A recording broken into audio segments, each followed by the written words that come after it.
Еті қандай жұмсақ. Еті өте дәмді. Ауызбен айтып жеткізе алмайсың мұның тәттілігін. 1,5 сағатта уже қуырдағымыз, нан қуырдағымыз дайын болды.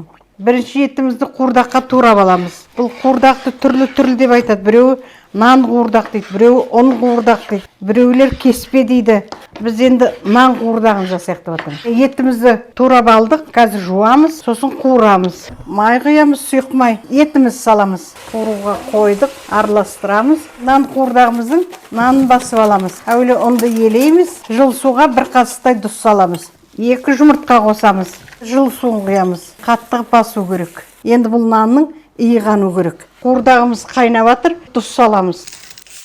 Көкөністеріміз тураймыз. Жуып алдық, аршып алдық, енді тураймыз. Міне иығанды деген мінеке осындай болатын. 3-ке бөліп ысамыз. Етіміз мінеке әдемі қуырылып жатыр, пиязын саламыз. Нанымызды ысып болдық, нан 4-ке бөліп қуырамыз. Қамыр кішкене пісу керек. Міне нанымыз қуырылды мінеке. Енді осыға май жағамыз, сосын кесеміз. Сәбізін саламыз. Тәтті бұрышын саламыз.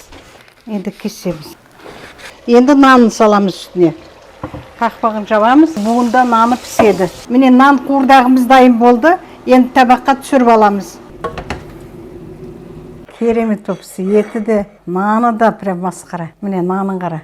Наны керемет отыр. Тірдей жатыр наны. Ой, керемет. Бісміллә. Еті қандай жұмсақ. Жас мал. Еті өте дәмді. Ауызбен айтып жеткізе алмайсың мұның тәттілігін. 1,5 сағатта уже қуырдағымыз, нан қуырдағымыз дайын болды. Міне жұмсақ етті қара керемет. Дәмі керемет енді. Масқара айтатын жоқ. Тез пісетін ет. Үлкен кісілер жейтін екен. Ет екен. Тамаша.